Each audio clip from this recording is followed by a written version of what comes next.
Assalamualaikum warahmatullahi wabarakatuh. Saya Revialda Marinia Andita dari kelas TRPL 4A NIM H1916000481. Jadi di sini saya akan menjelaskan pengertian dan contoh soal dari metode LIFO. Jadi terlebih dahulu saya akan menjelaskan pengertian dari metode LIFO. Jadi metode LIFO merupakan pencatatan persediaan barang yang mengasumsikan unit persediaan barang yang baru saja dibeli atau yang terakhir dibeli itu dikeluarkan terlebih dahulu, sedangkan persediaan barang yang pertama kali dibeli itu akan dikeluarkan atau dijual di kemudian hari.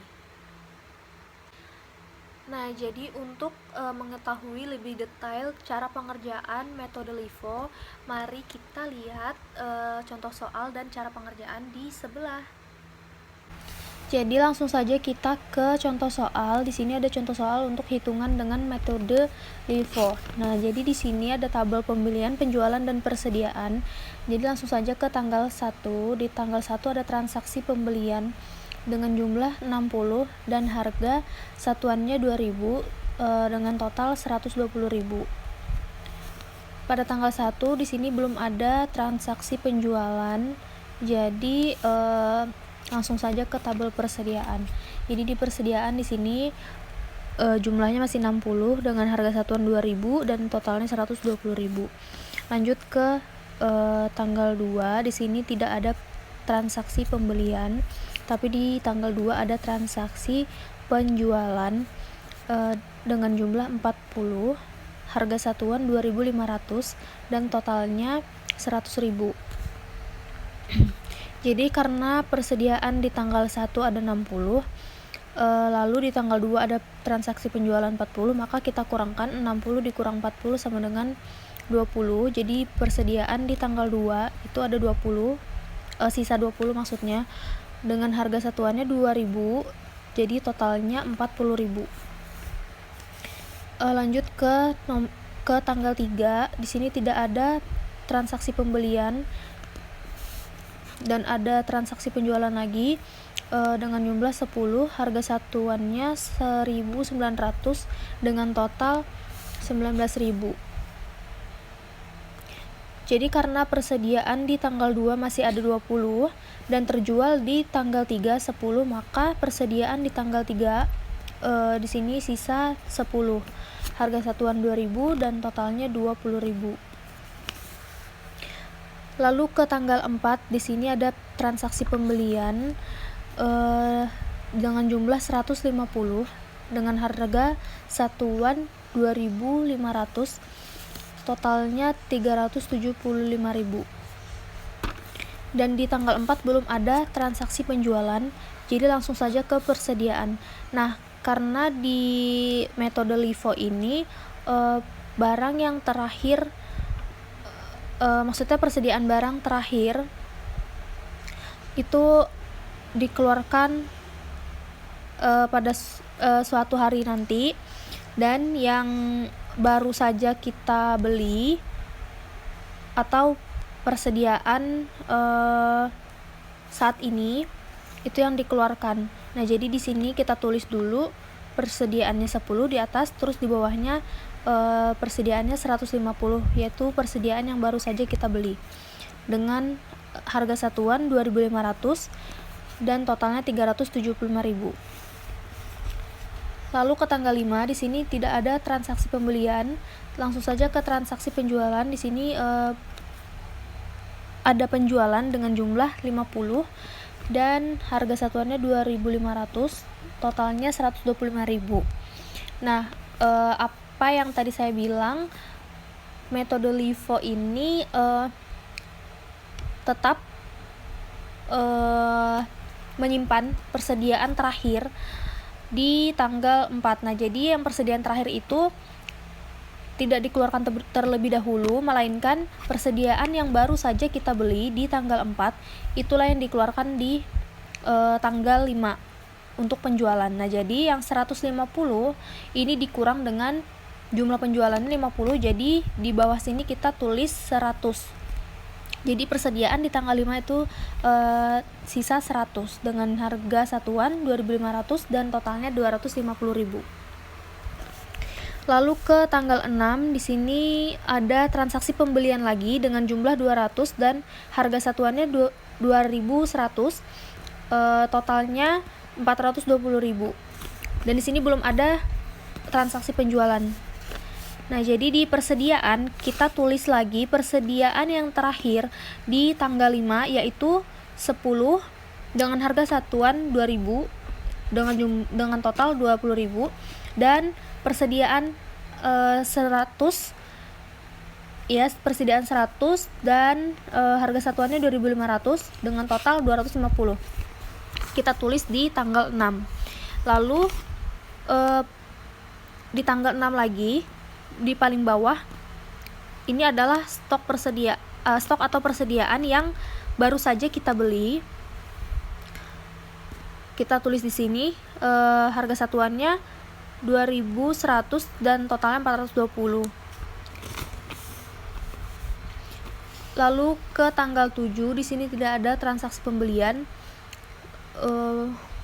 dan ada transaksi penjualan lagi dengan jumlah 100, harga satuannya 2.500 dan totalnya 250.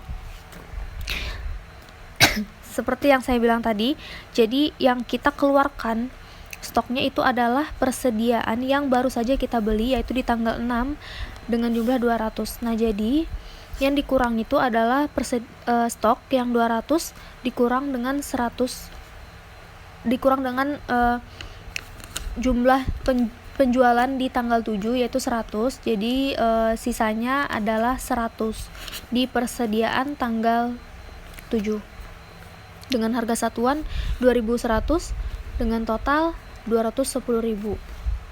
Lalu ke tanggal 8, di tanggal 8 tidak ada transaksi pembelian, namun ada transaksi penjualan lagi yaitu dengan jumlah 20, harga satuan 2.500 dan totalnya 50.000. Nah, jadi yang stok 10 dan 100 itu tetap ditulis lagi di persediaan tanggal 8. Lalu persediaan yang 100 di paling terakhir di tanggal 7 itu yang dikurang dengan jumlah penjualan di tanggal 8. Jadi 100 dikurang 20 sama dengan 80. Nah, jadi stok atau persediaan terakhir di tanggal 18 itu adalah 80 dengan harga satuan 2.100 dengan total 168.000. Lalu ke tanggal 9 di sini tidak ada lagi transaksi pembelian. Jadi jadi langsung ke transaksi penjualannya. Di sini ada terjual lagi stok barang 30 dengan jumlah 30, terus harga satuannya 2.500 dengan total 75.000. Seperti tadi lagi, jadi stok yang awal 10 dengan 100 itu tetap ditulis, tetap diikuti ya. Nah, jadi di sini yang dikurangi adalah stok terakhir di tanggal 8 yaitu 80 dikurang dengan 30 pada penjualan tanggal 9. Nah, jadi yang dikurangi itu yang ini ya, 80 dikurang 30 sama dengan 50. Jadi stok terakhir di tanggal 9 adalah 50 dengan harga satuan 2.100 dengan total 105. Lanjut ke tanggal 10. Di sini tidak ada lagi transaksi pembelian dan di sini terjadi transaksi penjualan lagi dengan jumlah 10, harga satuan 2.500 dengan total 25.000. Nah, jadi stok yang 10 dengan yang 100 itu tetap ditulis ya sampai akhir. Dan seperti tadi juga yang dikurangi itu adalah stok terakhir yang ada di tanggal 9 yaitu 50 dengan harga satuan 2.100 dengan total 105. Jadi 50 dikurang dengan jumlah penjualan di tanggal 10 yaitu jumlahnya 10, maka persediaan yang tersisa di tanggal 10, maksudnya persediaan terakhir di tanggal 10 yaitu 40 dengan harga satuan 2.100 dengan total 84.000. Dan